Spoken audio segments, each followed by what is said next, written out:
we saw pictures of it, Okay. what it all looked like. So somebody in the organizing committee makes the decision that they're going to protest. Is that the proper approach? Okay. So after 60 hours or thereabouts of sailing and after the party, and I understand they were told before the party on Tuesday that that was going to be a penalty for what they didn't use or did use. But it was interesting is that that same piece of cloth with sail numbers on it had been used for 4 years without any complaint prior to that point. I had heard the rumors that they've been using, and they do the Mackinacs. They do both the Mackinacs, and they do a lot of races in the local areas too. Okay. And so you got to put that cloth up for a lot of different races. So when they were finally told before the party, my understanding is that it didn't sit well and they were trying to figure out what penalty was going to occur. They were given a 5-minute penalty, which took them from first place to third place. Am I right so far? No, a 5-minute penalty would have been fine. They were well ahead of everybody. And maybe I will tell you that I was on the beach watching them come in. There wasn't anybody under the bridge. Of course, we have rating systems and everything. And I believe when we started investigating into this, it started looking like they were like 22 minutes in the lead. So a 5-minute penalty was nothing to them. Okay, but my point was that whatever the corrected times and whatever the penalties were, it dropped them from first to third. Okay? It did. Okay. At this point, when people are tired, they've been sailing, they went back to the committee to have a conversation, and that conversation didn't go very well. Is that a fair way to put it? That's a pretty good way of putting it. That you did out of South Shore. You did the Queen's Cup last year. I mean, you sailed across in 8.5 hours of rain and sailed more. How tired were you when you got done there? Take that and amplify it by 3 or 4 times. Plus, they just had a come behind victory, and I helped them come into the docks. I mean, and stood there and watched them go through the process of making sure that they had all this proper safety equipment on it. They were excited. I mean, this is what we sail for. This is the peak of all the sailing in the Great Lakes. They won. So I guess before we get into how it got escalated, we should mention is we're not giving answers and we're not casting blame. We're just kind of looking and having this conversation because I know tomorrow the Chicago Yacht Club is going to have a conversation about the penalty where the eventual penalty was they're out of the race for 3 years. And we'll get to that in a couple seconds. And this isn't a he said, she said. This is more of along the lines of discussion is it's almost a death sentence for jaywalking. That's kind of the term that I've been using. And I just want to kind of go through it. So by Ohana's administration's own words to us, to me, they were certainly vivacious in their discussion and probably a little overboard when they had conversations. But again, 60 hours of sailing, a little bit of partying, and all the rest of those things. It seems to me, and again, I'm speculating, but it seemed to me Chicago Yacht Club could have handled the approach better. Whether or not the emails that went back and forth, or the conversations, and all the rest of it. So at some point, the organizing body's ruling of going from first to third and giving them the penalty escalated into the Chicago Yacht Clubs penalizing them for 3 years. It went to a 69, which is not typical in sail racing. Is that fair? Well, Rule 69s are out there, and Rule 69 typically, if you're at a regatta, at a local or regional regatta, even national regatta, if there's a conflict of Rule 69, you have to bring 3 national judges from U.S. Sailing to come together, and they have to agree that this was outrageous enough to give a penalty of some type. So, okay. So here's my question: is a 69 to give you and again, I'm trying to give it to sort of maybe I even understand it. Would a game ejection for a Major League Baseball player or Major League manager or a football player, would an ejection from a game be sort of equivalent to a 69? I hate to use that number, but it becomes a little bit larger penalty. Okay. So But it's the most egregious call you can absolutely, have absolutely. in In in U.S. a sailing, it is. okay. Yeah. You don't want to hear the word 69. So from the discussion about the sailcloth and using the colors, we jump into this long discussion, which turns out to be certainly a long-term. The penalty becomes a 3-year ban from the race. For a race fleet that is more than just a bunch of guys having fun. This is a professional fleet where money's spent, much like the 52s, maybe not as sophisticated, but certainly this is not just you and I getting on the back of our boats and going. It isn't. These guys take this seriously. So it becomes a kind of a giant process. Was that again? Is that fair? Absolutely. This is not beer can racing. This is Okay. guys being flown in from here or there. I don't know if they have professionals on the boat or if it's just a bunch of guys that work together very well. I know some of the guys, Okay. and they sail pretty hard. They practice a lot. This is not just a beer can race. That being the case, you get this penalty. We did some research on the penalties from 69s, especially through the Chicago Yacht Club. Come to find out, this is a pretty severe penalty. Okay. It And, is. and then to take it one step further, and I want to be really clear about this, to take it one step further, they didn't file the petition, they didn't file the complaint, the protest with U.S. Sailing. They went all the way to World Sailing because there's no way to protest it, or in this case, there's no way to, what I want to get the right Called word. appeal. They can't Appeal. appeal. Yeah, there's no way to appeal it. Yep. Okay. Yep. So Chicago's looking at the premise. Now, there's been about 17 different things talked about. There's been talked about that part of the issue was boys being boys. We wanted to make sure one guy was going to win and one guy got a chance and an opportunity, and it was that story. Then we heard a story about not being invited to parties as a fleet. Then we heard stories about the A3 that Ohana had built to start the season had some issues, and even Tor said that wasn't a problem. So lots of innuendo swirling around what essentially becomes a penalty for something that's been used for a long time. And it'd be hard to look at all of this and not think there's some personal animus behind all of this. Is that fair? That's pretty fair. And you know what we haven't mentioned? We keep talking about the Rule 69 about the banner. They were exonerated for the banner. The Yeah. organizing authority came back and looked at the banner and said, that's legal. That's fine. Everything's fine. But what the problem was is that it was the wording or the arguments or whatever it is. And we could get into it. And you are an official. I am also a certified official. And I'm telling you, maybe it's a great time, but when we go to baseball games or basketball games, if an umpire makes a bad call, referee makes a bad call, we let him know. We let him know that he's blind and his mother's fat or whatever it is. So sometimes, as a race official, I get some people that come up to me and they're not happy with a decision I made. That's just normal life of being an official. I think you agree with all the officiating you've done. My question to you is, in all the time you've been a race official, that's decades, have you It's been a ever, while. It's been a while now. yeah, but well, my point, have you ever been in a situation where somebody said something so egregious that you gave a 69 and gave them a 3-year ban from a race? Is anything? No, no, Okay. not at all. I've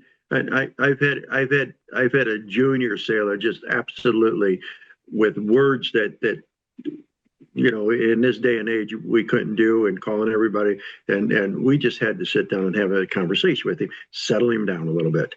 So yes, it's you settle him down. Okay. Your job is to be neutral and do the rest of it and all those. Absolutely.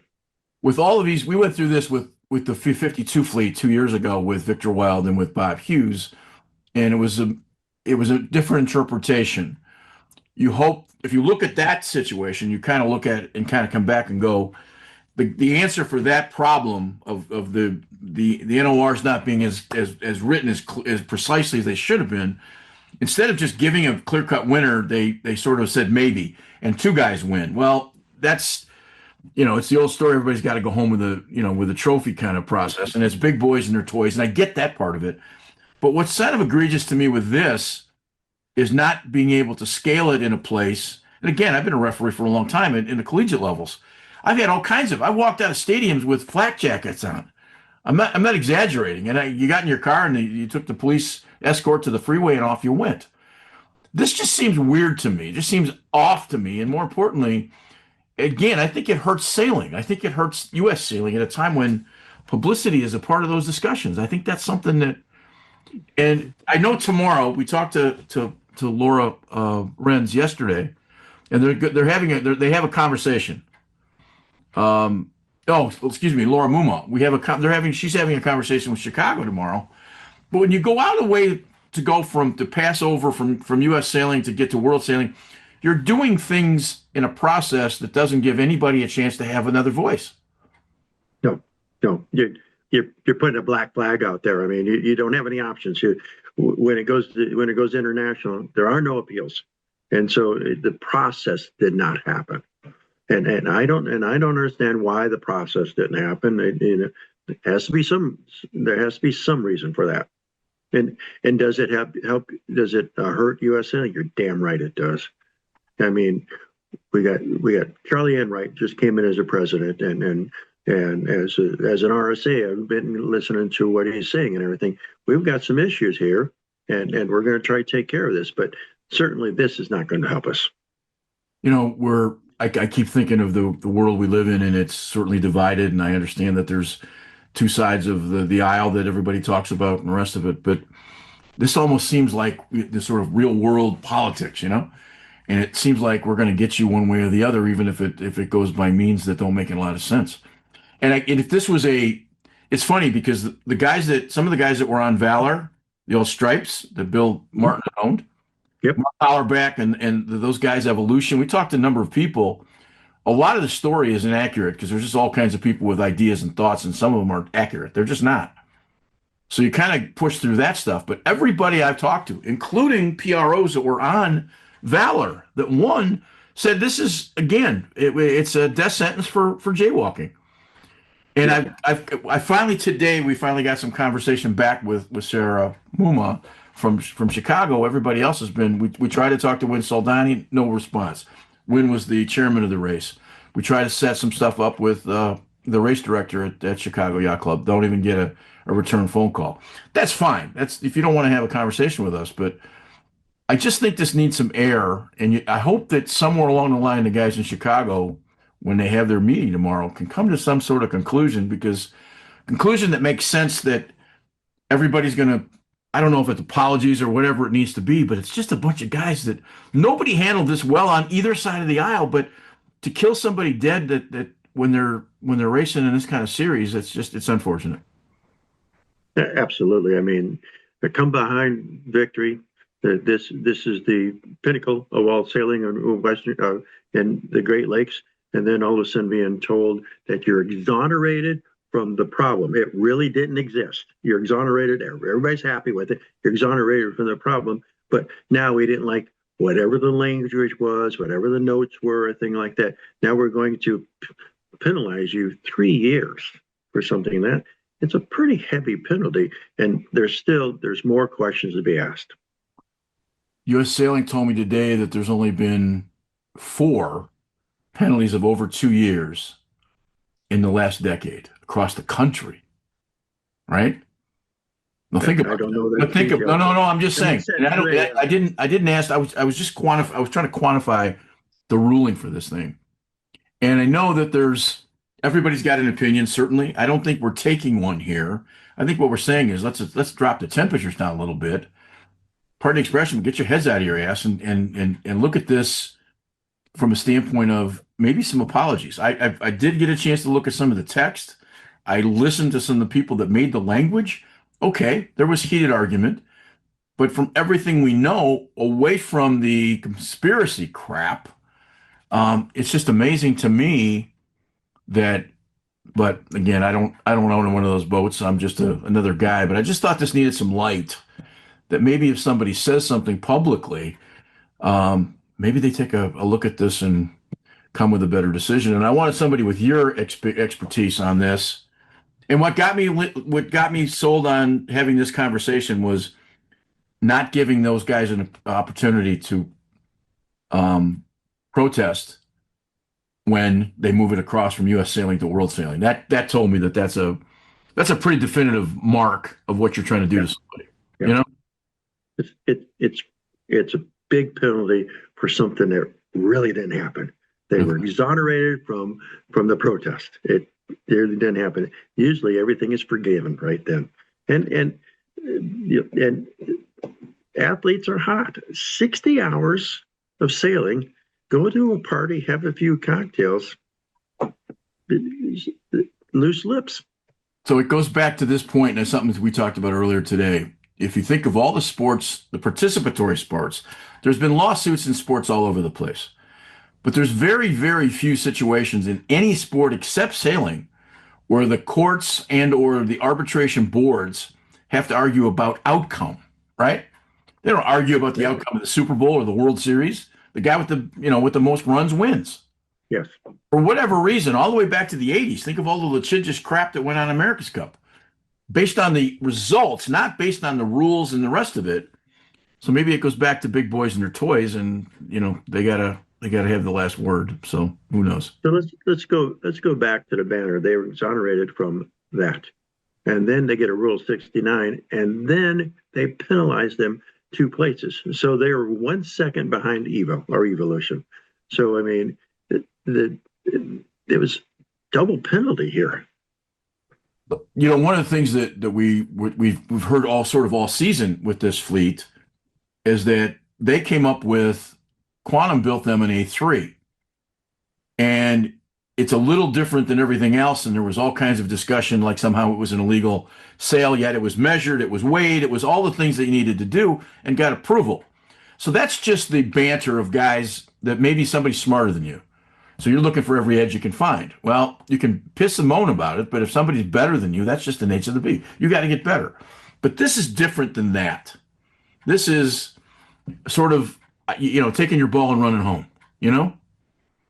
So we get back to the A3. If you look at a Santa Cruz 70, and you can go all the way back to Bill Lee's Merlin, the forestay is not all the way out to the bow. In fact, I think Santa Cruz 70 is almost like 4 foot. The bow is 4 foot out. So somebody developed an A sail. And if you look at all the new boats, even look at the Great Lakes 52s, they have extensions past the bows.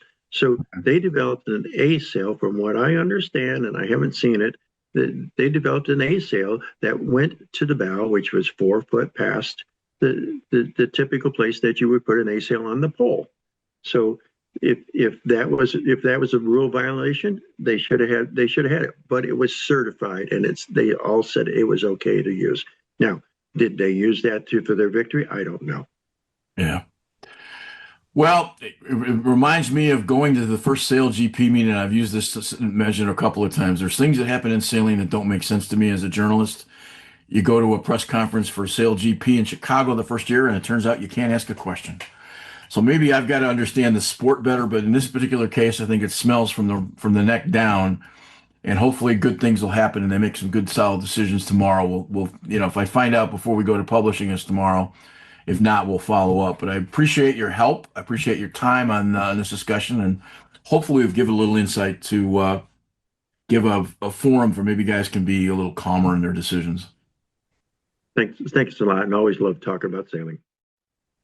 I just wanted to thank Martin Chemecki for all of his talent, and I think he's somebody that's fun to listen to. More importantly, you got to check out his website. I think that's really important.